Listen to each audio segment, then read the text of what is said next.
So ito na nga, since hindi tayo kontento dun sa nagawa nating yung mga ginawa natin na baka kako doon madali na nating maayos yung naging issue nitong ating YTX na pagka hindi or pagka cold start habang hindi pa mainit ang makina hindi maganda ang response ng accelerator, and at the same time kailangan pang i-choke. So ayun, ang gagawin na lang natin ngayon, bukas tayo ng itong side cover, bubuksan natin, titignan natin kung ano ang nasa ating ignition coil, kung ano nangyari. Baka doon natin madali sa ignition coil.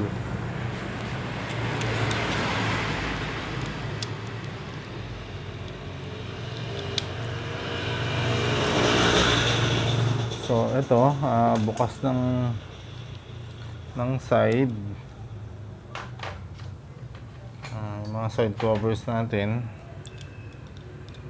Pagkabukas niyan, yung pati sa tangke, kakalasin natin. So ito, kinakalas ko ngayon tong sa upuan. Yung side cover pala sa kabila, binaklas ko na rin. Tapos itong sa upuan na lang ngayon.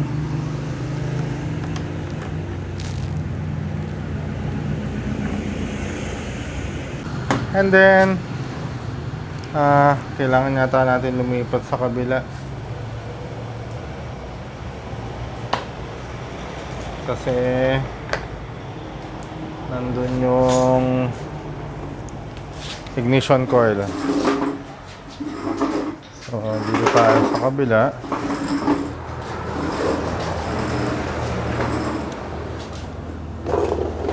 Ayan.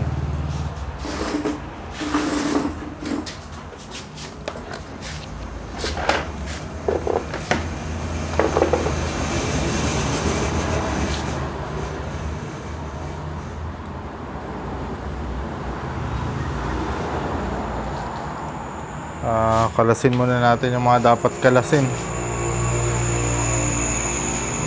Baklasin ang mga dapat baklasin, kalasin ang mga dapat kalasin. Para makita natin yung ignition coil. So, upuan, tanggal upuan. Ayan, and then one side fairings or one side, tama, itong tank fairings natin na isang side.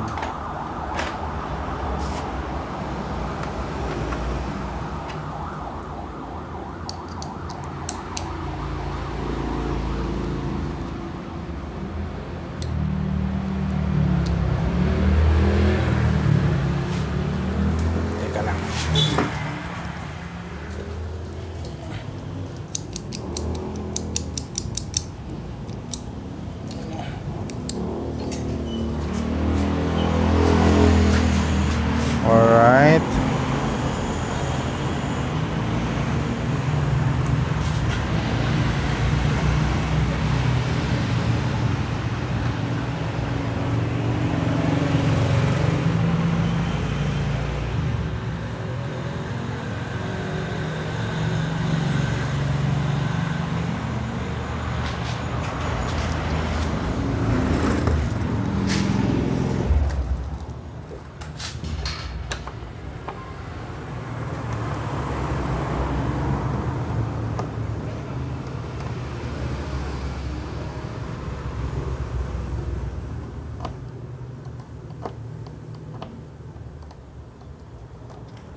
Dikit na dikit.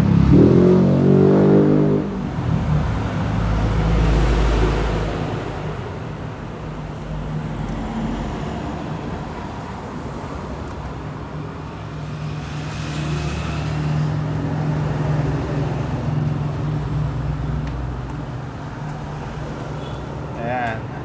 Tapos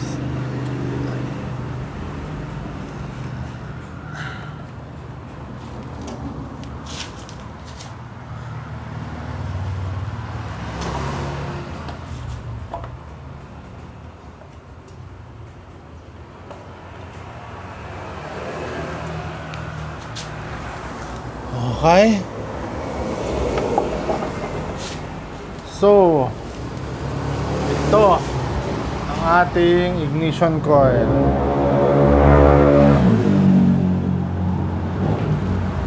Punas.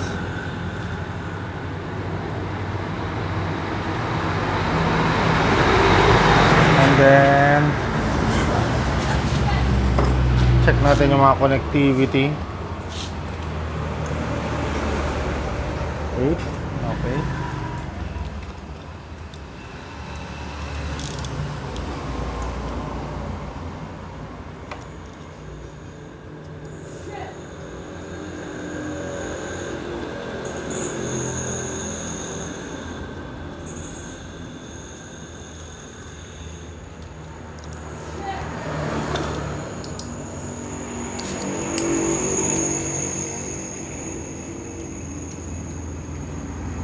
Oh, ito na pala mismo yung ano.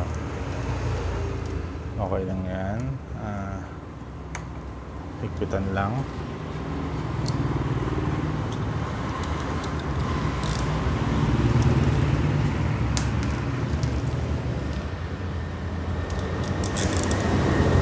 Pwede rin. Ay, ito naka-hold lang yan. Tapos ito ang pan. Wait. Submit natin.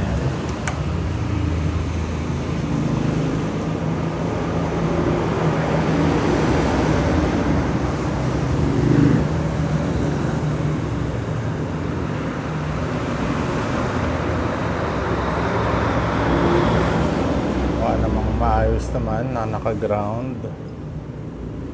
So, balik na natin.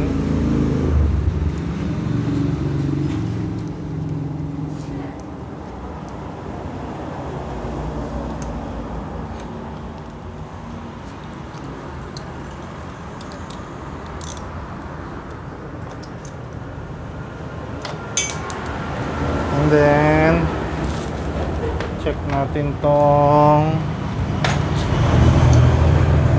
ito.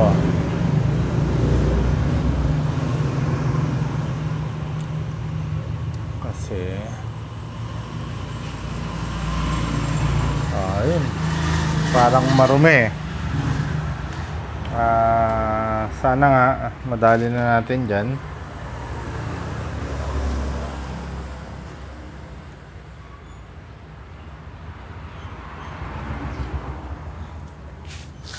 Ano ba pwede natin panungkit? Teka lang. At ako'y kukuha ng pwedeng panungkit.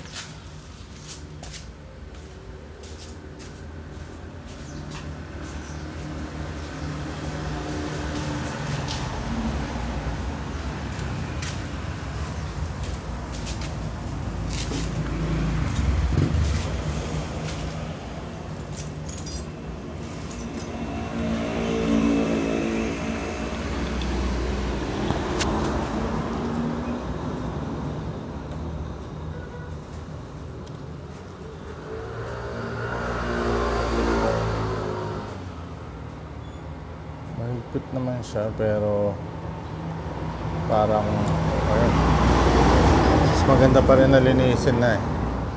Nandito na rin lang naman tayo, hindi ayusin na.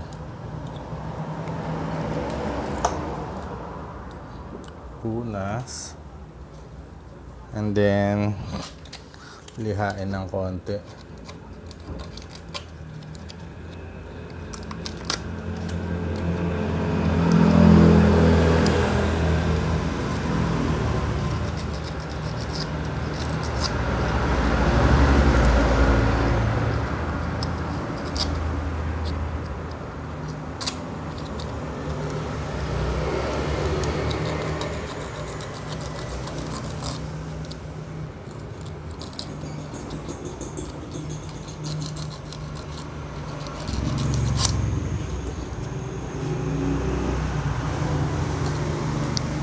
Tapos ito rin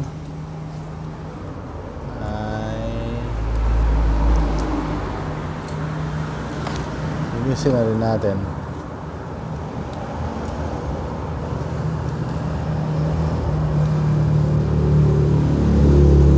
Hoping na walang putol to dito. Pero hindi naman siguro basta-basta mapuputol dyan.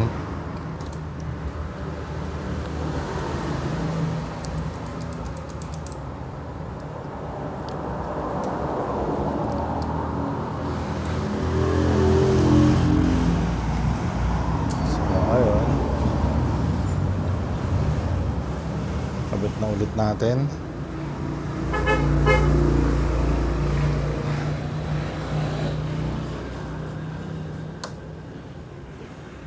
Nakalock ng gusto. And then yun ang nakikita ko eh. So try natin i-start.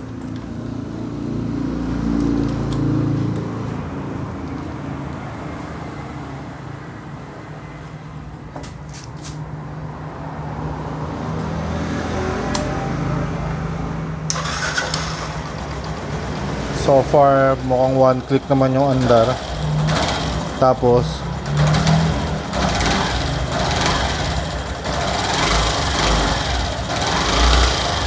mukhang maganda naman na yung response niya.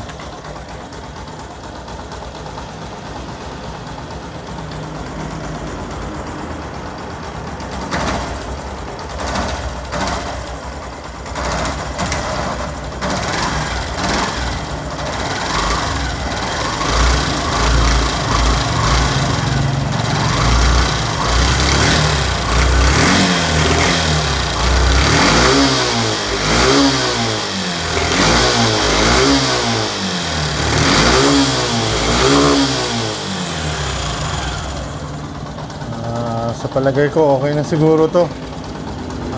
Sana tuloy-tuloy na naging maayos na ganito.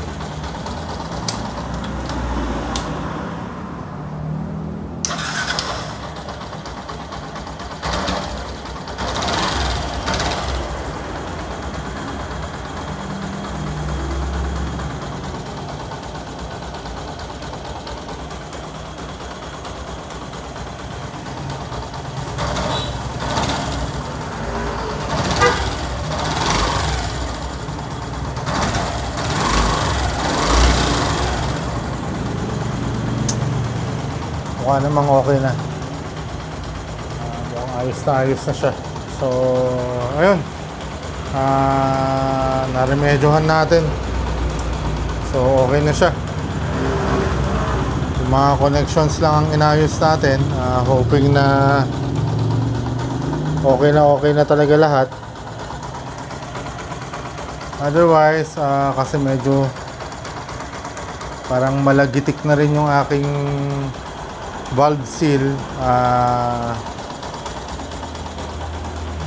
Siguro pagka ito nag-symptoms pa ulit ng ganun, ang ano na lang nito, ang pinaka-remedyo na niya ay kailangan nang ipa-tune up. So ayun, maraming salamat sa panonood nyo.